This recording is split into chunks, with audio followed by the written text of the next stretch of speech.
Assalamualaikum warahmatullahi wabarakatuh. Perkenalkan, nama saya Nur Kartini Rahmat dengan NIM 2303055011112, nomor urut 27 dari kelas E, program studi gizi, pada mata kuliah epidemiologi dengan dosen pengampu Ibu Irma SKM MKes. Baik, langsung saja.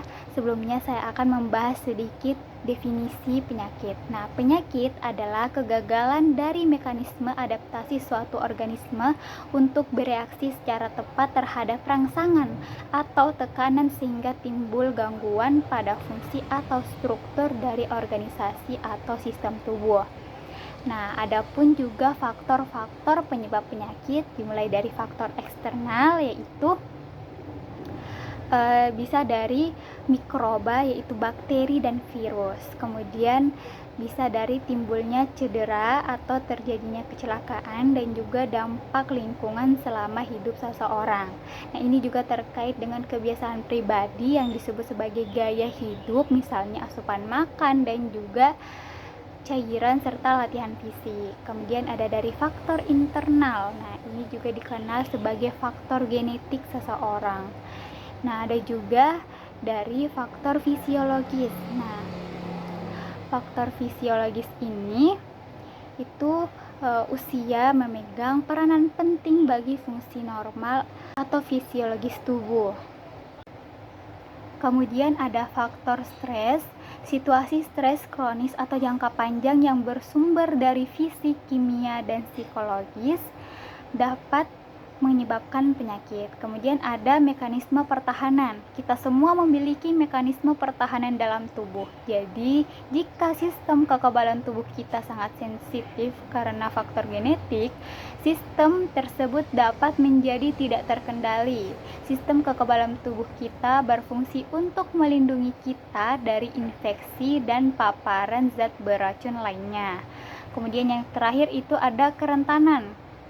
Seberapa besar kemungkinan seseorang untuk tertular suatu penyakit itu dapat berbeda-beda pada setiap orangnya. Hal ini mungkin terkait dengan kecenderungan genetik yang diwariskan atau dari mutasi gen baru.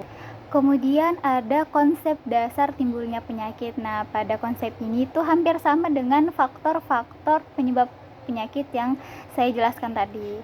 Yang pertama ada segitiga epidemiologi, itu meliputi agent, host, dan environment atau lingkungan. Kemudian yang kedua ada roda, dan yang terakhir yaitu jaring-jaring sebab akibat.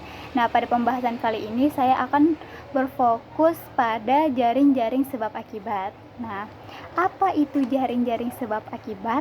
Yaitu model yang menggambarkan bahwa penyakit merupakan hasil dari serangkaian proses sebab akibat, bukan hanya satu sebab yang berdiri sendiri. Model ini merupakan konsep utama dalam kesehatan masyarakat dan harus digunakan dalam semua spesialisasi keperawatan.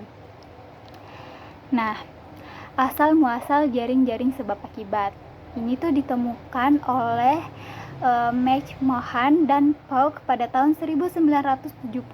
Teori ini sering disebut sebagai konsep multifaktorial, di mana teori ini menekankan bahwa suatu penyakit terjadi dari hasil interaksi berbagai faktor. Misalnya faktor interaksi lingkungan yang berupa faktor biologis, kimiawi, dan sosial memegang peranan penting dalam terjadinya suatu penyakit. Kemudian ada juga contoh dari jaring-jaring sebab akibat. Nah, seperti penyakit jantung koroner, di mana banyak faktor yang merupakan menghambat atau meningkatkan perkembangan penyakit. Nah, beberapa dari faktor ini intrinsik pada pejamu dan tetap umpama LDL, genotip yang lain seperti komponen makanan, perokok, inaktivasi fisik, gaya hidup seseorang itu dapat mempengaruhi terjadinya suatu penyakit. Kemudian ada upaya-upaya pencegahan penyakit yang dapat kita lakukan. Yang pertama itu ada imunisasi, dapat meningkatkan kekebalan tubuh terhadap penyakit sehingga jika terpapar itu tidak akan sakit parah atau tidak sakit sama sekali. Kemudian ada menjaga kebersihan, mencuci tangan menggunakan sabun, menutup mulut dan hidung saat batuk atau bersin, dan menjaga jarak sosial dapat membantu mencegah penyebaran penyakit menular. Kemudian ada menghindari gigitan serangga atau nyamuk. Nah, pemberantasan nyamuk ini bisa dilakukan dengan 3M. Nah, apa itu 3M? Yaitu yang pertama, menguras tempat penampungan air, kemudian menutup tempat-tempat penampungan air, dan yang terakhir yaitu mendaur ulang berbagai barang yang memiliki potensi untuk dijadikan tempat berkembang biak nyamuk yang dapat membawa virus demam berdarah pada manusia. Nah, selanjutnya yaitu menjaga pola makan, membatasi konsumsi gula, garam, dan lemak secara berlebihan, dan mengonsumsi buah dan sayur, atau juga dengan menerapkan gizi seimbang. Ya, kemudian rutin berolahraga, lakukan aktivitas fisik minimal 30 menit dalam setiap harinya. Kemudian yaitu mengecek kesehatan secara teratur. Cek kesehatan ini secara teratur untuk mencegah penyakit. Dan yang terakhir yaitu mengelola stres untuk menjaga kesehatan tubuh. Baik, hanya itu yang dapat saya sampaikan. Kurang lebihnya mohon dimaafkan dan semoga bermanfaat. Terima kasih. Assalamualaikum warahmatullahi wabarakatuh.